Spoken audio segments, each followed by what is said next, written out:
మా latest videos కోసం మా ఈ తెలుగు న్యూస్ ఛానల్ సబ్స్క్రైబ్ చేసి గంట సింబల్ యాక్టివేట్ చేసుకోండి.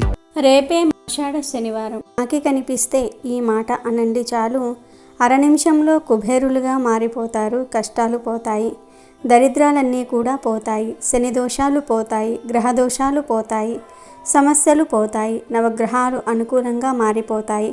కాబట్టి శని బాధలు పోవాలని కోరుకునేవారు, శని బాధల నుండి బయటపడాలని అనుకునేవారు శనివారం రోజు కాకి కనబడితే ఈ మాట అనండి చాలు, మీ సుడి తిరిగిపోతుంది, మంచి ఫలితం వస్తుంది. శనివారం రోజు మిరియాలను, వంకాయలను, ఇనుప వస్తువులను, నువ్వుల నూనెను కొని ఇంటికి తెచ్చుకోకూడదు.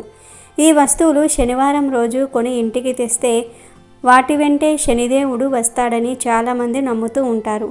కాబట్టి ఈ వస్తువులను శనివారం రోజు కొని ఇంటికి తీసుకురావద్దు.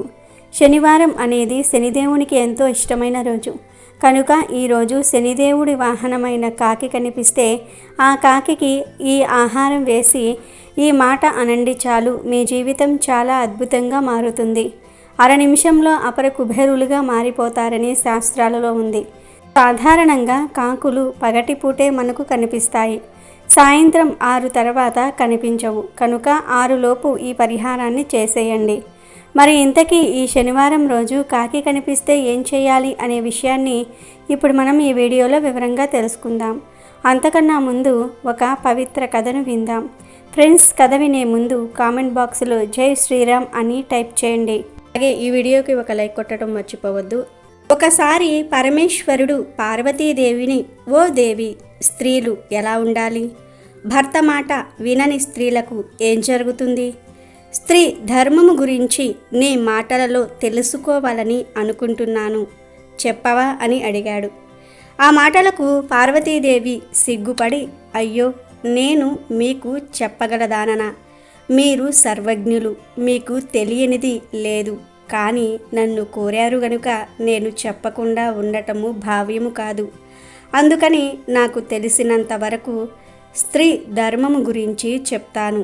కానీ నేను ముందు నన్ను ఎన్నడూ విడవకుండా సేవించే నదులతో సంప్రదించి తరువాత మనవి చేస్తాను అని చెప్పి గంగా, యమున, గోదావరి, కౌశికి, కావేరి, కృష్ణవేణి, పెన్న, నర్మద, బాహుద, రేవ, తపస మొదలైన నదులను మనసులో తలుచుకుంది. అప్పుడు ఆ నదులన్నీ కూడా స్త్రీ స్వరూపములలో పార్వతీయందు నిలిచారు. అప్పుడు పార్వతీదేవి వారితో, ఓ పుణ్యనదుల్లారా, పరమేశ్వరుడు నన్ను స్త్రీ ధర్మము గురించి అడిగినాడు. కానీ సర్వజ్ఞుడు అయిన పరమేశ్వరుడికి ఎలా సమాధానం చెప్పాలో తెలియక మిమ్మల్ని పిలిచానని చెప్తుంది. అప్పుడు వారు, అమ్మా పార్వతీ మాత, నువ్వే ఆదిశక్తివి, నీకంటే ఎక్కువగా మాకు ఏమి తెలుసు? నీకు తెలిసినంత వరకు స్త్రీ ధర్మము గురించి నీ భర్తకు చెప్పి ఆయనను సంతోషపెట్టు.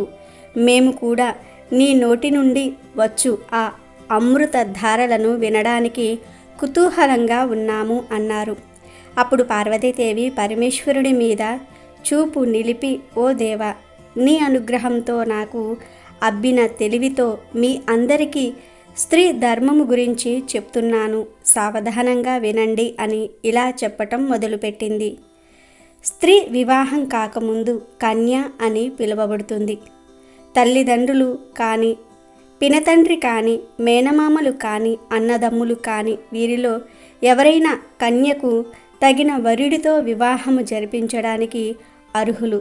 కానీ స్త్రీ వివాహం చేసుకున్నాక భర్తకు ఆమె మీద సర్వ హక్కులు సంక్రమిస్తాయి. భర్తయే భార్యకు ప్రభువు, దైవము. భర్తతో కూడి భార్య ఆయన అనుమతితో దేవతా పూజలు, పితృతర్పణములు, అతిథి పూజలు ఆచరించాలి. ఎల్లప్పుడూ భర్త హితము కోరాలి. భర్త చెప్పిన మాటనే వినాలి. అలా భర్త మాట వినే పతివ్రత ఈ లోకంలోనే కాదు, పరలోకంలో కూడా సుఖములు అనుభవిస్తుంది. పార్వతీదేవి స్త్రీ ధర్మముల గురించి ఇలా చెప్తూ, ఈ ధర్మంలో ఒక కథ చెప్తాను వినండి అని ఇలా చెప్పసాగింది. ఒక బ్రాహ్మణుడికి 2 భార్యలు ఉండేవారు. మొదటి భార్య సదా అతడి క్షేమము కోరుతూ ఆయన చెప్పినా చెప్పకపోయినా దేవతా పూజలు, పితృతర్పణములు, అతిథి పూజలు చేస్తూ ఉండేది. రెండవ భార్య భర్తను అనుసరిస్తూ ప్రతి పని ఆయన అనుమతితో చేస్తూ ఉండేది. ఆ భర్త, ఇద్దరు భార్యలు ఒకేసారి మరణించారు. భర్త మరియు రెండవ భార్య స్వర్గానికి పోయారు. మొదటి భార్య వారి వెంటే స్వర్గానికి వెళ్దామని చూసింది. కానీ భర్త అనుమతి తీసుకోకుండా దేవతా కార్యములు చేసిన మొదటి భార్యకు యముడు స్వర్గలోకమునకు పోవడానికి అనుమతి ఇవ్వలేదు.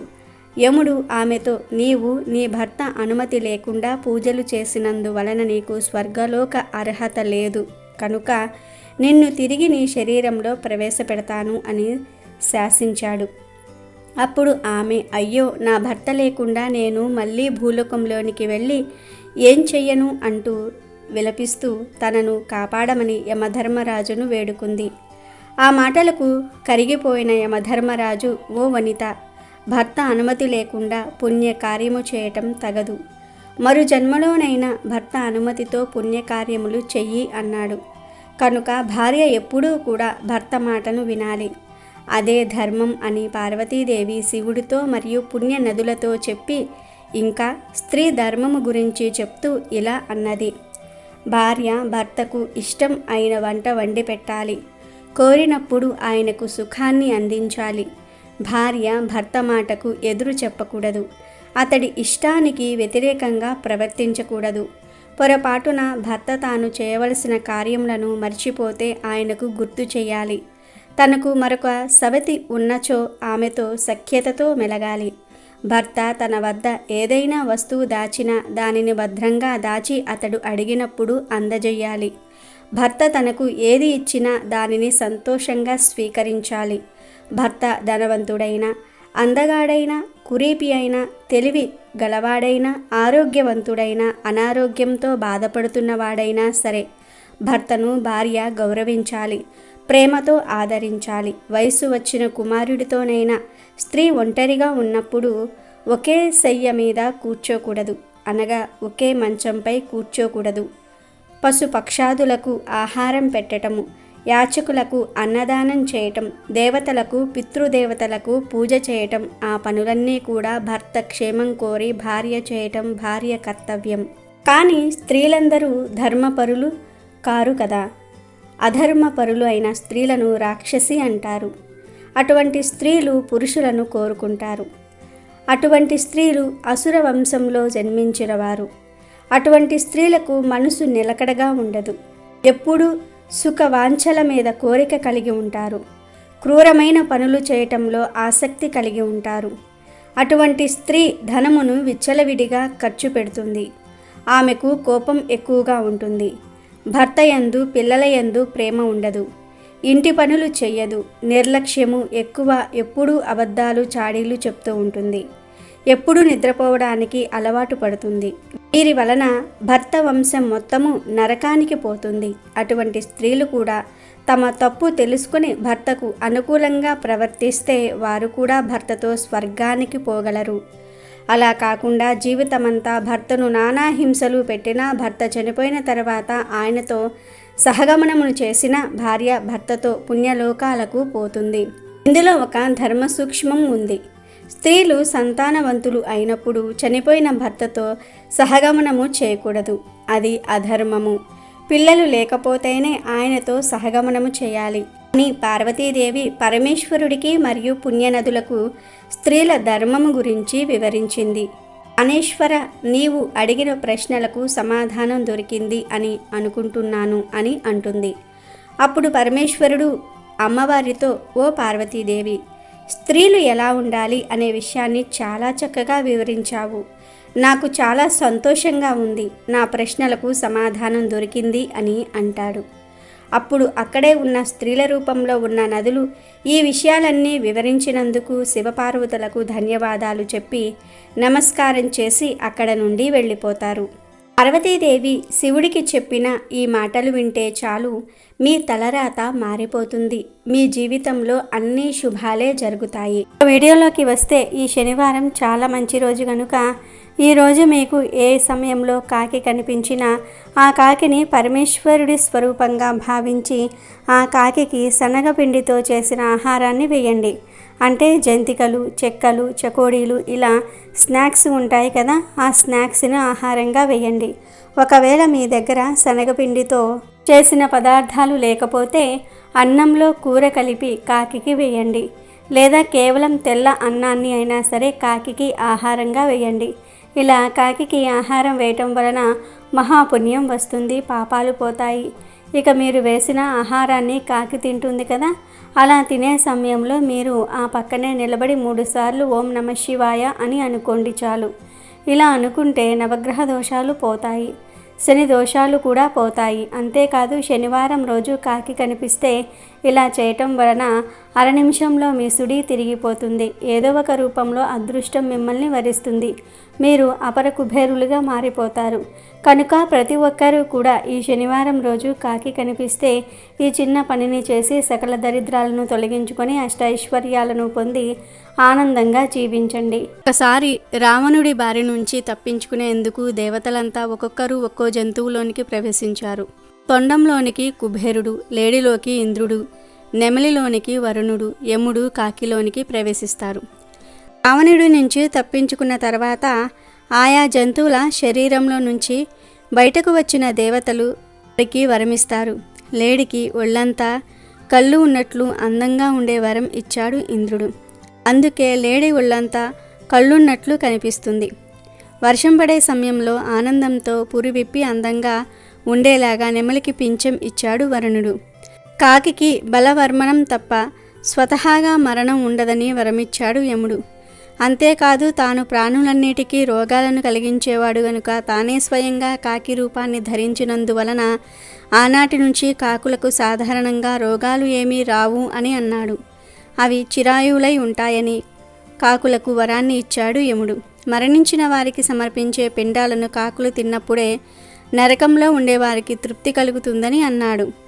యముడు స్వయంగా కాకులకు ఈ వరాలిచ్చినందువలన ఈనాటికి పితృకర్మల విషయంలో కాకులకు పిండాలు పెడుతూ ఉన్నారు. కాకి అనేది శని భగవానుని అనుగ్రహం పొందింది.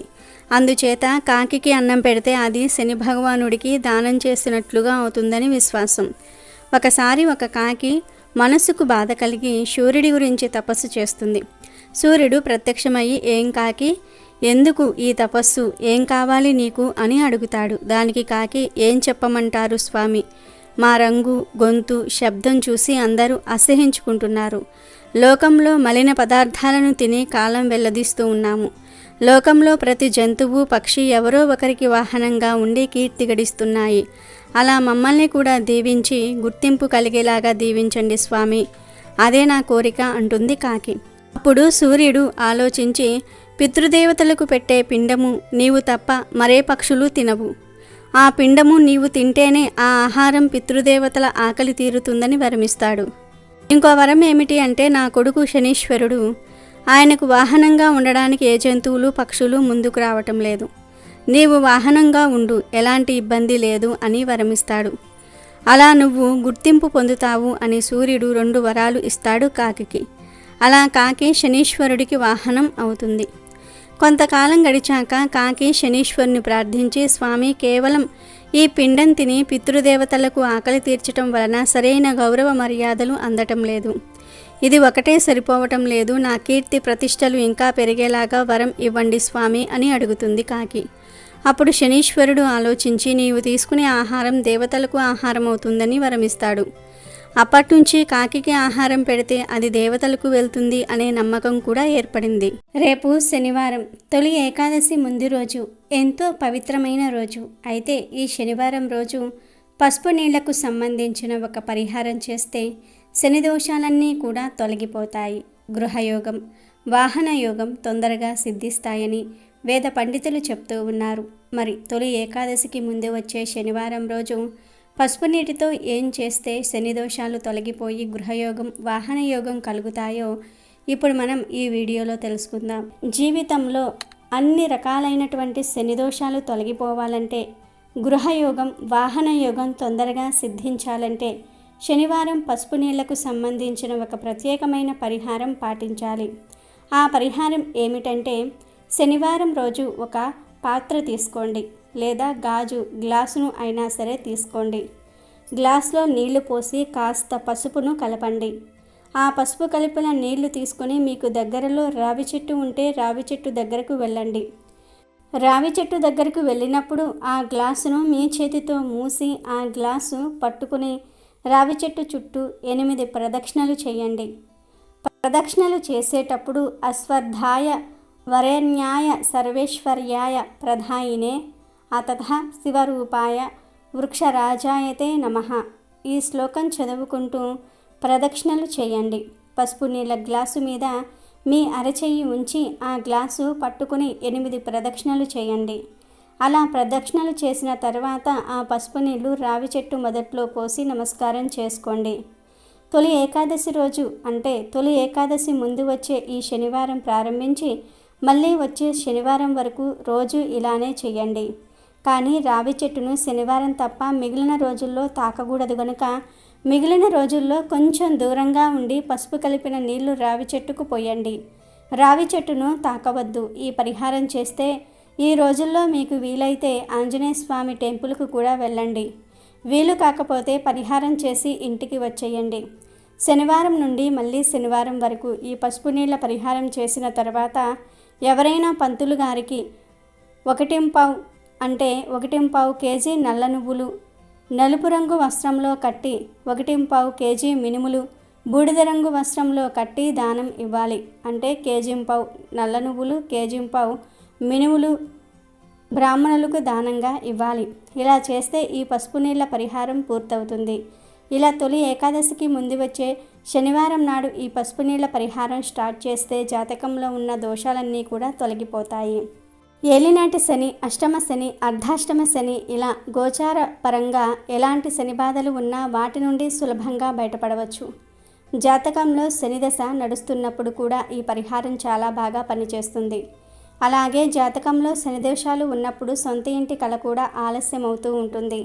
అలా జాతకంలో శని దోషాలు ఉన్నప్పుడు సొంత ఇంటి కల ఆలస్యం అవుతూ ఉన్న తరుణంలో కూడా ఈ పరిహారం పాటించినట్లయితే సొంత ఇంటి కలను సులభంగా సాకారం చేసుకోవచ్చు. జాతకంలో 4వ స్థానాన్ని గృహస్థానం అంటారు. ఈ గృహస్థానంలో శని ఉన్నప్పుడు ఇల్లు కట్టుకోవడం కానీ ఆలస్యం అవుతూ ఉంటుంది. ఇటువంటి తరుణంలో కూడా ఈ పసుపు నీళ్ళ పరిహారం పాటించినట్లయితే తొందరలేని గృహయోగాన్ని సిద్ధింపచేసుకోవచ్చు. వాహన యోగం కలగడానికి కూడా ఈ పరిహారం చాలా అద్భుతంగా పనిచేస్తుంది. కనుక తొలి ఏకాదశి ముందు వస్తున్న రేపు శనివారం రోజు మీరు కూడా గ్లాసుడు పసుపు నీటితో ఈ పరిహారం చేసి మీ జీవితాన్ని కష్టాల నుంచి గట్టెక్కించండి. ఎంతో ఆనందంగా శుభ ఫలితాలను పొందండి. వీడియో నచ్చితే లైక్ చేయండి, షేర్ చేయండి, బట్ సబ్స్క్రైబ్ చేసుకోవడం మర్చిపోవద్దు.